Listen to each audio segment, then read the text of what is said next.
Hello everyone, this is Rajiv Sannaki, Department of Civil Engineering, Jain Polytechnic, Belgavi.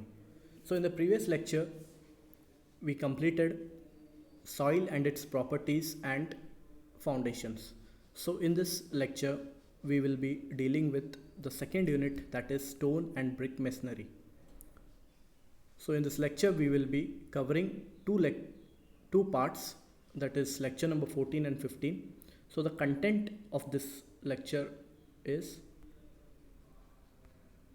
stone cladding works for facing walls, list of bonds used in masonry, study of English bond. So coming to stone cladding. What is stone cladding? Stone cladding, it is thin layer of stone used for interior or exterior of a building. So stone cladding is nothing but the tiles or the different variety or the attractive tiles which we provide on the facing walls. Stone cladding is meant to reduce the weight of natural stone used for building as well as to save construction costs. So if we are using stone masonry in case of brick masonry, the cost will be high. So to reduce that, we are using stone cladding, that is we are applying tiles for facing walls. So here in this picture you can see the different type of stone cladding which are just applied for on the facing walls for architectural purposes. So next, coming to list of bonds used in brick masonry. So bonds in brick masonry are stretcher bond, header bond, English bond, Flemish bond, facing bond and Dutch bond. So here the bonds which we will be covering is, first one is stretcher bond. Stretcher bond, in this bond the length of the brick is laid along with the face of the wall. This pattern is used for those wall which have thickness of half brick. So here you can see the elevation of stretcher bond where all the bricks are laid lengthwise. Next, coming to header bond. Header bond is a type of bond where the bricks are laid in widthwise or width fashion. So here in this isometric image you can see the layout or how the header bond is laid.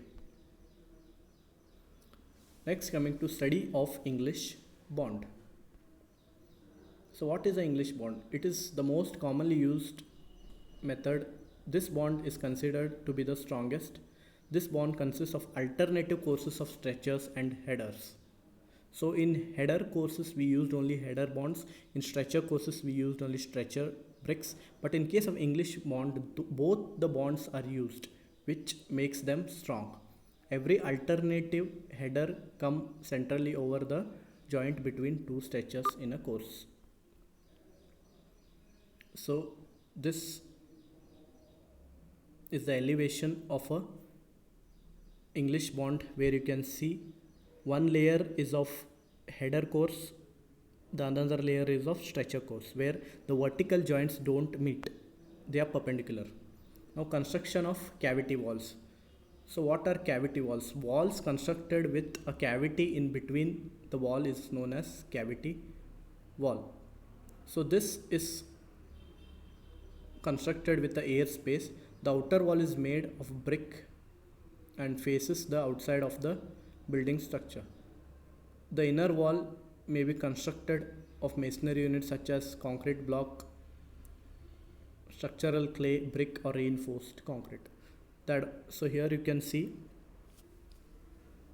the type of cavity wall. So the central part which is left open is the cavity. So what are the advantages of cavity wall? So cavity wall reduce their weights on the foundation. They act as good sound insulation. They give good thermal insulation and they reduce the heat flow up to 50%. Now coming to partition walls. What are partition walls? Partition walls are also known as non-load bearing wall, where there is no load acted from the upper part. The partition wall is a wall that separates rooms or divides the rooms. So such type of walls are used mostly in offices. So as I said, they are usually non-load bearing walls. Now what are the advantages of so in this picture you can see the different type of partition wall which are made with different materials like aluminum, glass, etc. Now what are the advantages of partition walls?